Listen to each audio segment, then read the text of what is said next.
You are listening to Pivot Parenting, episode 193, Having an Emotional Parenting Budget.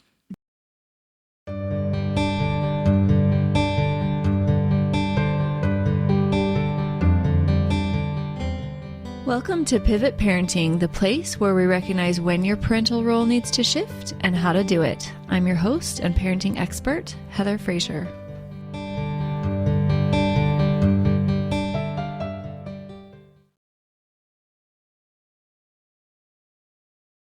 Hey, welcome to today's episode, my friend. I have a really fun concept. It is Christmas, and I think everybody is at the end of their budget, financially and emotionally. So this, I feel like, is the perfect topic for the end of year and holiday season and all of the things. And I have a super fun announcement. My book is ready for you to pre-order. It's called How I Fixed My Teen, and it is a self-help memoir. I outline the 9 steps that I had to figure out in order to fix my teen, or I should say, fix the relationship I have with my teen. Because just between you and I, teens don't need to be fixed. But it's a catchy, fun title, so I went with it. We love our teenagers. Oftentimes we think we need to fix them, get them to like doing chores, even though that's kind of strange to want to do chores. Get them to like coming to family events, get them to be honest. All of these things we want fixed. And in my book, How I Fixed My Teen, I give you the formula that will fit with every single child, every teenager. So this is a book for all parents, young adult, if you have young adults as well. It helps you parent them better if they never want to come home for the holidays or they don't answer your texts. This is the book that has the surefire, one-size-fits-all remedy. You can pre-order it on my website, heatherfrazier.com. And guess what? This is my special surprise gift. If you pre-order it, then you're also going to get the audio version for free. So you don't have to get it on Audible. I'm just going to send you a link and you can listen to it probably before the book mails out. I'll be recording it in the next week or two. And as soon as I'm done with it, I'm going to send it out and I'm reading it.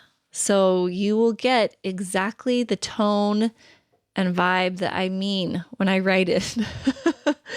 But you want the book too, because I did drawings for every chapter and the drawings are tremendous, if I do say so myself. Fantastic stick figures and sofas that the stick figures are laying on, totally dead. I died dead. Sometimes we feel like that in parenting. So you definitely want to pre-order my book for me reading it and for the hard copy. And if you order it from my website, I'm actually sending it to you. So I will sign it and send it with lots of love from my very office that I'm recording this in for you. Wild times and so exciting. If you want more information on the book, again, heatherfrazier.com. It's just at the top of my website. You just hit pre-order and there it is. Okay, today's message is brought to you by one of my amazing clients. And it's an analogy that I thought of while coaching her. Because our kids often present to us a problem or with a problem. They're in a bad mood. They have had something traumatic happen, whether that's a breakup or maybe they're foster kids or whatever the situation is our kids can present and need a lot of our emotional energy. There's 2 ways. Well, first off, when they present to us a problem, I'm really visual. I want you to picture a brick wall if you're visual as well. So here's this brick wall. And we have to get to the other side of the wall. We have to get through the wall. So parents will, number one, bang their head on it, which is like, they're doing it wrong. They should be better. Why is this happening? This is so frustrating. Complaining, ignoring, trying to hover and fix and control everybody in the situation. These are all forms of trying to hit your head on the brick wall. It might eventually get through. It might work, but it doesn't feel good. It can leave lasting negative repercussions. And it's the hardest way to go about getting through the brick wall. Seriously, the hardest way. Or we can do option number 2, which is to remove the bricks. So we go to the top of the wall and we start taking the bricks off to remove the bricks. Both take energy. Both aren't super fun, but one yields a really, really good result long term with little to no negative impact. Whereas option number 1 of banging your head, you're going to get some negative long-term impacts, and it doesn't work as well. So to get through these problems that we have with our kids, I thought of this analogy with my client, and it is called an emotional budget.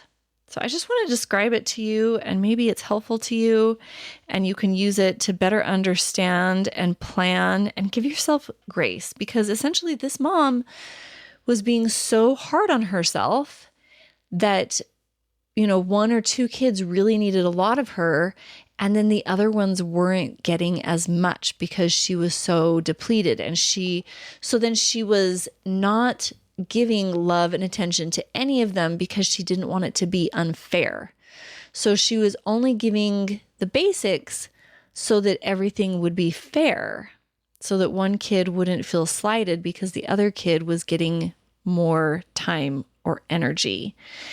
And the problem is that this mom, what she wanted most in her parenting was to have peace, to have no pressure and no guilt in her parenting. But when she wasn't fully loving her kids, it brought on the opposite of peace. But she also had this sense of fairness at play. And so what I explained to her is that every day you have $20, and you can spend the $20 or not spend the $20, and it's gone by the end of the day. And then the next day you get a new $20. And as you develop the skill of emotional intelligence and filling your own cup and taking care of yourself, your budget might go up and you might have $50 a day. But for now, we all just have $20, and that's what we have every day. And sometimes if we're not feeling well, then we need 15 of those dollars for us, and we have $5 to spend on our kids. And sometimes a friend or maybe our parents need us, right? Our parents, you guys, if you have teenagers, your parents are getting up there in age, and sometimes they need a lot of attention. So they might take $10, and then you need at least $2 to maintain. And so then that just gives you a few dollars left to spread out between everybody else in the house. So I encouraged this mom to spend all $20 every day, because that feels really good to say, hey, I did everything that I could to help the people in my life that I love. And again, this totally fluctuates day to day, and our budget can ebb and flow, right? Some days we have $5 and some days we have $100. But wherever we're at, we want to show up and spend our emotional budget, because it's gone either way, because our emotional budget is just time plus energy. Sometimes we have a lot of one or both of those, and sometimes we do not. And either way, we can just decide that it is enough for the day, because every day is a little bit different.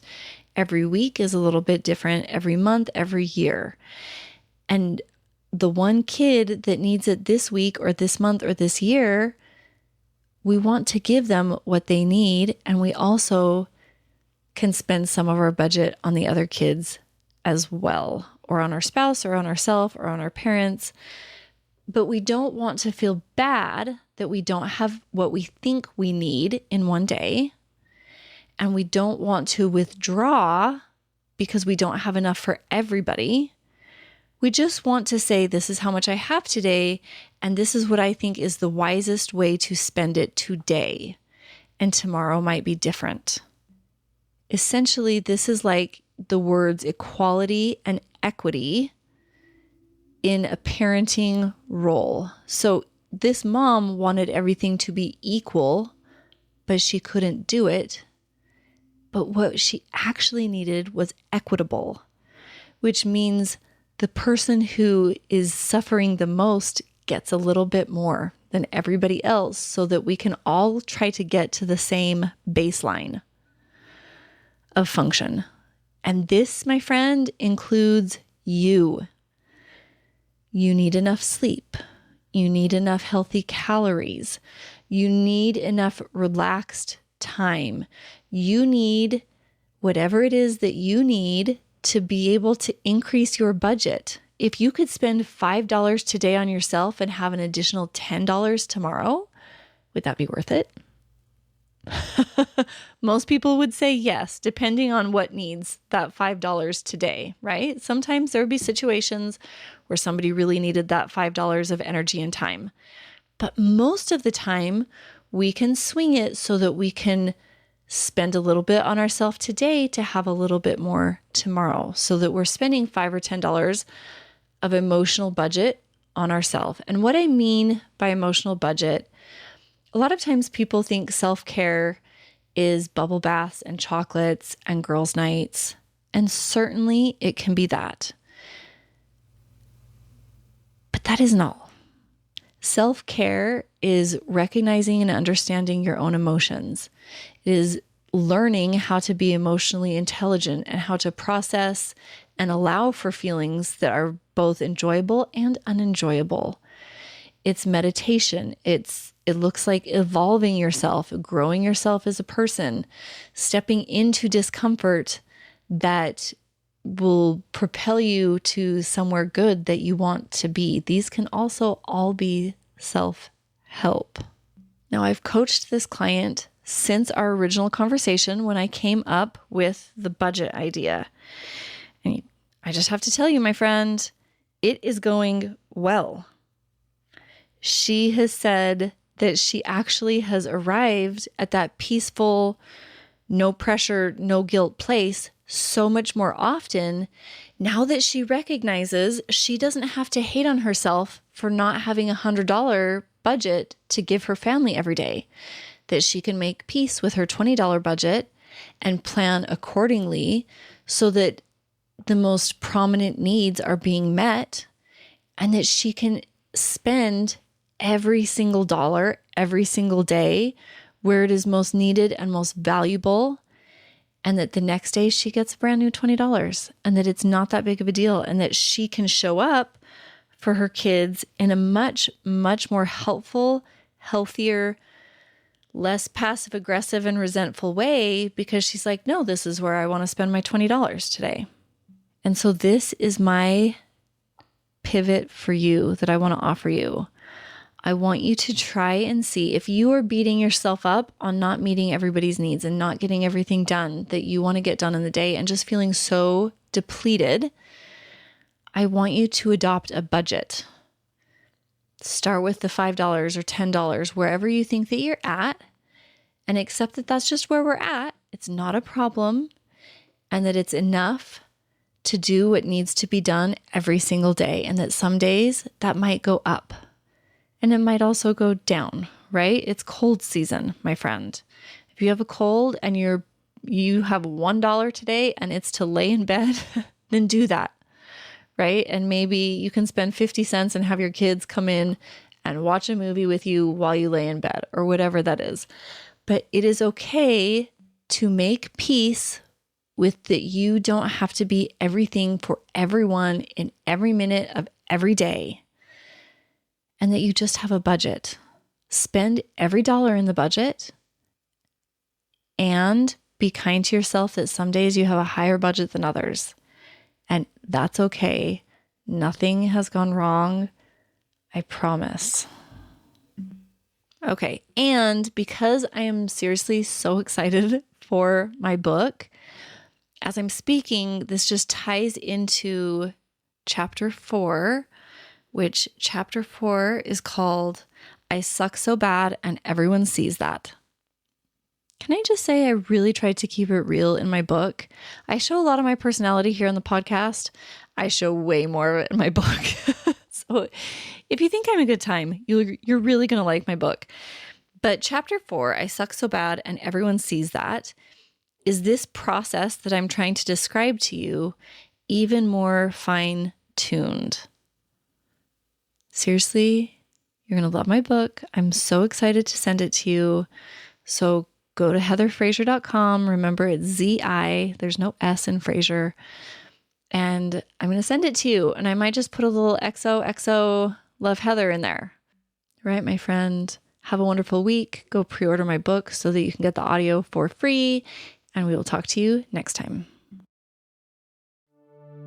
Heather is the one, an expert in the field. She knows her parenting stuff, including how confusing it can be. You've tried it all, and it's a lost cause.